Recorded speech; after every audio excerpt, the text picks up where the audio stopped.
no governo Sarney, também era um governo de muita crise, uma inflação, 70% ao mês, era uma encrenca danada, o Sarney era um desastre completo.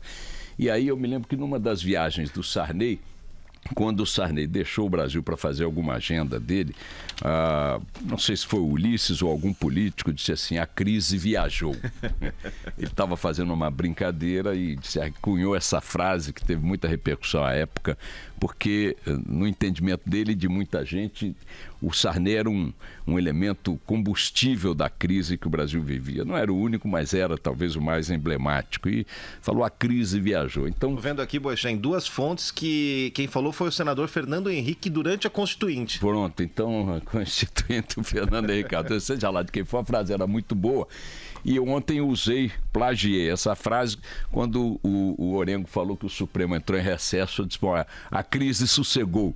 Porque o Supremo Tribunal Federal, pelo protagonismo que tomou em função das características do momento histórico que estamos vivendo, passou a ser, de fato, o centro, né, do poder no Brasil, né? Não é mais o executivo, não é mais o legislativo, mas as atenções nacionais são pautadas quase que diariamente pelos conflitos e decisões que o Supremo vem tomando já há muito tempo, especialmente por conta da característica que a Corte assumiu de ser uma corte com plano A e plano B. Dependendo da turma para onde vai um determinado julgamento, eles decidem que quadrado é redondo. E se for para outra turma, o redondo vira quadrado. E nessas divergências geométricas, Suas Excelências têm batido cabeça o tempo todo, produzindo decisões que escandalizam, não raro, a opinião pública. Claro que muitos ministros e os analistas mais especializados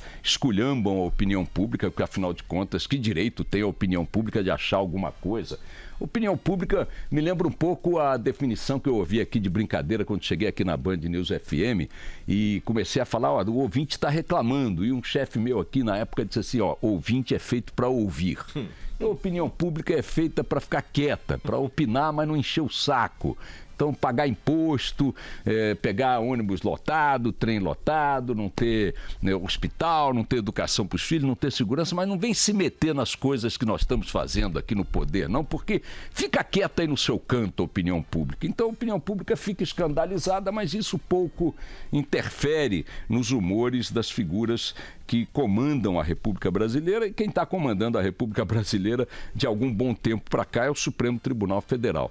Tem agido dentro de suas atribuições e até um pouco fora delas, segundo alguns críticos, definindo se vai ter privatização, se não vai ter privatização, se a Lava Jato avança ou não avança, se a economia vai para um lado ou para o outro, se fulano pode ou não pode fazer determinadas coisas, dizer determinadas coisas. O Supremo tomou um protagonismo que é fruto de uma deformação do momento em que estamos vivendo e também tem feito desse protagonismo outras deformações, pelo menos à luz do senso comum. Claro que o senso comum não tem aquelas togas bem lavadas, não tem aquelas pessoas que puxam a cadeira para o cara sentar, não tem aquela solenidade toda, aquele rito todo, não fala latim, a opinião pública não fala latim, ela xinga em português mesmo, mas enfim, de qualquer forma, eu brinquei aqui dizendo que o Supremo, a crise tinha sossegado porque o Supremo tinha entrado em recesso. Mordi a língua. Ontem o ministro Dias Toffoli, no recesso, tomou uma decisão que está sendo destacada hoje pelo jornal Estado de São Paulo na sua primeira página, e reportagem do Rafael Moraes Moura dizendo o seguinte, que o Toffoli cassou ontem, sem ter sido provocado pela defesa do ex-ministro, a decisão do juiz Sérgio Moro, que determinou o uso de tornozeleira eletrônica por José Dirceu, determinação esta do juiz Sérgio Moro. O Supremo Tribunal Federal, como todos acompanhamos há poucos dias, na segunda turma, soltou José Dirceu.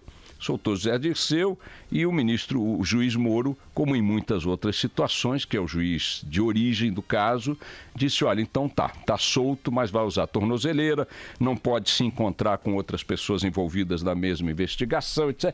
São restrições impostas pelo juiz original, para estabelecer algum tipo de barreira à liberdade concedida a um condenado já em segunda instância, como é o caso de José Dirceu.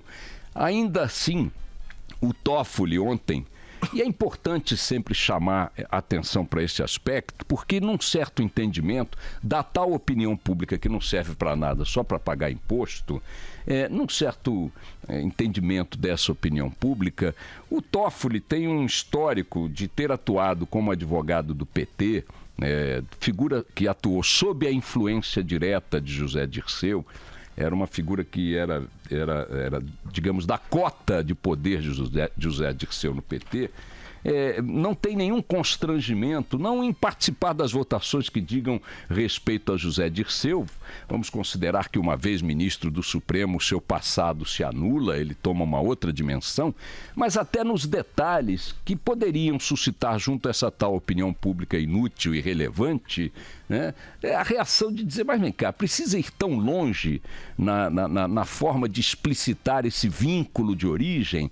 Porque se não foi provocado pelos advogados, se nem mesmo o advogado de José Dirceu reclamou da tornozeleira, por que o Toffoli toma a iniciativa de afrontar a decisão do juiz Sérgio Moro, proibindo até mesmo, ou cassando até mesmo, as restrições que o juiz Moro impôs ao réu que foi libertado por ordem do Supremo? A afronta ao Supremo seria prender novamente o ex-ministro José Dirceu.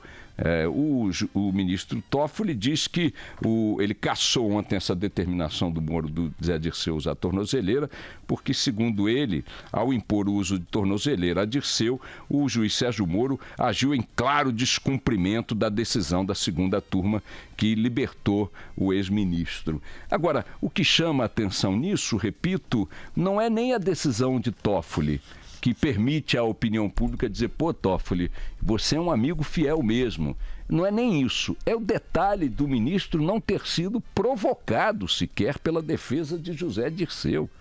Se bobear, Dirceu até gostaria de usar uma tornozeleira. Se bobear, Dirceu até gostaria de não ter contato com os ex-cúmplices das operações pelas quais foi condenado. Se bobear, Zé Dirceu até gostaria de ficar em casa acompanhando a Copa do Mundo. Mas o Toffoli, de forma monocrática, de ofício, por conta própria, não, Dirceu, peraí, toma aqui mais uma gentileza deste seu antigo assessor e fiel seguidor. É o Supremo produzindo, ao contrário do que eu imaginei, as surpresas, né, que vão afrontando a opinião pública a despeito de estar em pleno recesso. Então vejam que não é verdade que a crise sossegou. Suas excelências continuam fazendo das suas. Claro que haverá ali alguém que diga, olha, de acordo com a Rebimboca 3, artigo 4º, parágrafo 8 e tal, o Toffoli está coberto de razão, porque segundo a Constituição, tudo bem, maravilha, parabéns, são maravilhosos e tal, mas eu continuo insistindo que o senso comum, as pessoas, os chamados contribuintes, essa ralé que paga impostos, se sente profundamente incomodada com a forma como suas excelências vêm conduzindo os deveres que a Constituição colocou sobre seus colos e as costas de suas togas. Dito isto, deixa eu só fazer um rápido registro aqui, Carla Bigato e Felipe Bueno, de uma outra reportagem que eu li hoje na Folha de São Paulo, dizendo o seguinte, a fábrica estatal de camisinhas quebrou. Primeiro, eu não sabia que o Brasil tinha uma estatal produzindo camisinhas. Você sabia, não? Não. Não sabia? Não. Você imaginou, cara? O cara tá lá naquele momento épico, usando uma camisinha, parece uma bandeira do Brasil na camisinha. Épico e nacionalista. Made in Brasil. Isso é um êxtase, hein? O êxtase. Você viu um orgasmo cantando o hino nacional? É sensacional. Agora, não fosse já por si só uma coisa muito engraçada, ter uma estatal que produz camisinhas, a estatal quebrou. Segundo Ângela Pinho na Folha de São Paulo de hoje, anunciada como promessa de saída sustentável para o abastecimento nacional de preservativos, a fábrica estatal de camisinha de Chapuri interrompeu, no Acre, né? Interrompeu sua produção e tem futuro incerto. Ela se chama Natex. Nasceu em 2008 com investimentos do Ministério da Saúde, na gestão do presidente Lula, e está sendo ainda administrada pela Fundação de Tecnologia do Estado do Acre.